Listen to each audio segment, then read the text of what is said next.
माँ का श्राद्ध एक भावुक कहानी। बचपन से हम सुनते आते हैं कि माँ बाप के चरणों में स्वर्ग होता है। उनकी सेवा से बड़ा कोई धर्म नहीं और कोई बड़ा पुण्य नहीं। लेकिन न जाने क्यों बड़े होते ही हम ये सब भूल जाते हैं। इस भावुक कहानी को पढ़कर शायद कुछ लोगों को वो सारी बातें याद आ जाएगी। दीदी, याद तो है ना, कल बाबूजी का श्राद्ध है। हमने बड़ी पूजा रखी है उनकी आत्मा की शांति के लिए, इसलिए आपको सब परिवार के साथ आना ही है। सोनी अपनी ननद सीमा को फ़ोन पर कहती है। तभी सीमा अपनी भाभी को बोली, मैं नहीं आ सकती, आपको तो पता ही है कि उनको छुट्टी नहीं मिलेगी। अरे दीदी, ऐसे कैसे? बाबूजी के जमाई और बेटी उनके श्राद्ध में नहीं आएंगे तो उनको शांति कैसे मिलेगी? इसलिए आपको आना ही पड़ेगा, बाकी मुझे कुछ भी नहीं पता। इतना बोलकर सोनी ने फ़ोन रख दिया। इधर सीमा पुरानी यादों में खो गई। जब उसके बाबूजी की मृत्यु हो गई थी तभी सीमा अपने मायके गई हुई थी।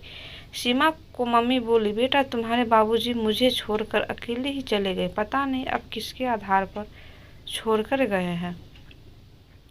मम्मी सीमा को गले लगाकर रो रही थी। तब सीमा बोली, यह सब लोग तो है ना, भैया भाभी और बच्चे, तो चिंता क्यों करती हो? सीमा कई दिनों तक अपनी मम्मी के पास रहकर आई थी, लेकिन हमेशा ज़्यादातर फ़ोन पर बोलना होता था। कभी कॉल पर तो कभी वीडियो कॉल पर बोलना होता था। बेटा क्या बनाया तूने? एक दिन मम्मी ने वीडियो कॉल पर पूछा। मम्मी, आलू की सब्जी और रोटी बनाई है, सीमा ने जवाब दिया। मम्मी बोली, अरे वाह! सब्जी का नाम सुनते ही मम्मी की आंखों में एक अलग ही चमक देखने को मिली जो सीमा को दिखी। तभी सीमा मम्मी को बोली, मम्मी तुम्हें खाने का मन हो रहा होगा तो भाभी को बोलो ना, बना कर दे। सीमा हंसते हुए मम्मी से बोली। तभी मम्मी बोली, नहीं नहीं, अब इस उम्र में आलू कहाँ पचते हैं, मैं तो ऐसे ही बोल रही थी। जब तुम्हारे बाबूजी हुआ करते थे तब बहुत बार बनाती थी। भाभी का तो नाम लेते ही जैसे मम्मी की आंखों की चमक गायब सी हो गई। मम्मी ने कॉल रख दिया। मम्मी को क्या हो गया, ऐसे क्यों बोल रही है? वहाँ सब ठीक तो होगा ना? सीमा अपने आप से बातें कर रही थी। ऐसे बहुत बार खाने की बातों पर बातचीत होने पर मम्मी की आंखों का भाव बदल जाता, लेकिन ऐसा क्यों था वो समझ नहीं पाई। लेकिन इसके पीछे का राज उसके समझ में आया जब वह छुट्टियों में 2 दिन के लिए मायके गई हुई थी। एक दिन सीमा मम्मी के कमरे में मम्मी के साथ गपशप कर रही थी। तभी दीदी खाना खाने चलो। सोनी माँ के कमरे में आकर सीमा को बोली, चलो मम्मी तुम भी खाना खा लो। सोनी उठते उठते हुए बोली, अरे दीदी नहीं नहीं, मम्मी को क्यों तकलीफ देना, वह यहीं पर ही खाना खा लेंगी, आप चलो। सोनी बोली, लेकिन भाभी, लेकिन कुछ नहीं दीदी, आप चलो। मम्मी के घुटनों में दर्द होता है, इसलिए मम्मी कमरे में ही खाना खाती है। सोनी स्पष्ट रूप से बोलती है, तो फिर भाभी, मेरा भी खाना यहीं पर लाओ, हम दोनों साथ में खाना खाएंगे, ऐसे सीमा अपने भाभी को कहती है। इस पर सोनी कुछ नहीं बोल पाई, लेकिन सीमा को साफ तरीके से समझ में आ गया कि सोनी को यह सब पसंद नहीं आया। वह चुपचाप वहां से निकल गई और थाली में पूरी सब्जी, रायता, अचार लेकर आई और माँ के लिए खिचड़ी। मम्मी, यह क्या है? तुम यह सब नहीं खाने वाली हो क्या? सीमा मम्मी को बोली।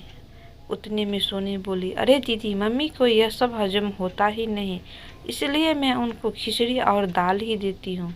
इतना बोलकर सोनी वहाँ से निकल गए। मम्मी ने अपनी प्लेट उठाई पर मम्मी का ध्यान सीमा की प्लेट पर ही थी। यह देख सीमा सुन्न सी पड़ गई। उसने मम्मी के मुंह में एक पूरी का निवाला डाला, लेकिन मम्मी ने मना कर दिया। तब सीमा ने अपनी मम्मी की आंखों में भाव देखा था जो वीडियो कॉल पर देखा था। पता नहीं भाभी का डर था या निवाले का मुंह था। तब भी सीमा ने पूरा खाना मम्मी को खिलाया और खुद खिचड़ी खाने लगी। 2 दिन सीमा वहीं पर थी और मम्मी को उसकी प्लेट का खाना खिलाती और खुद खिचड़ी खाती।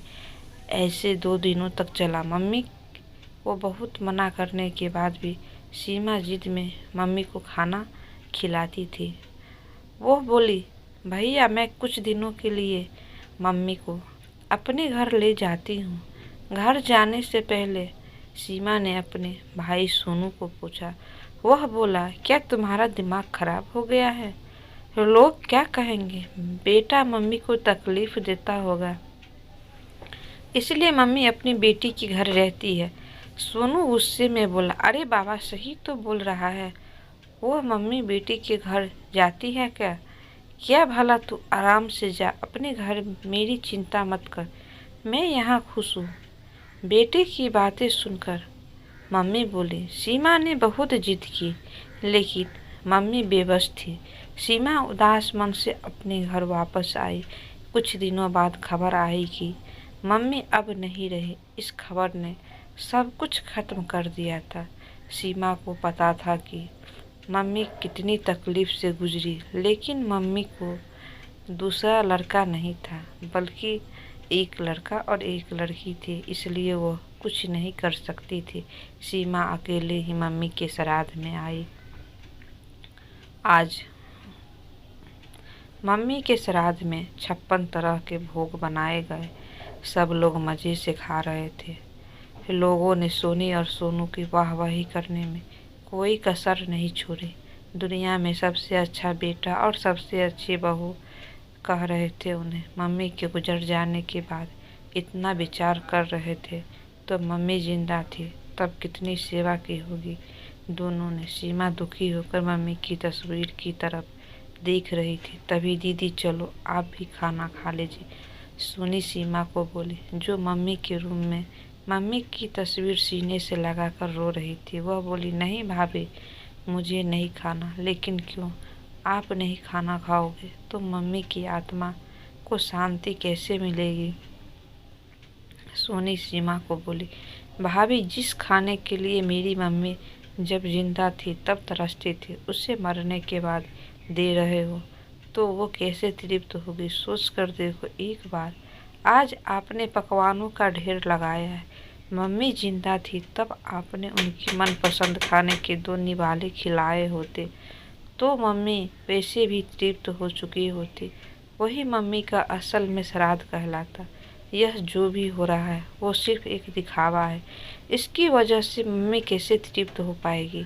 और जो घर से मेरी मम्मी अतृप्त होकर चली गई, वह घर से मैं कैसे खाना खा सकती हूँ?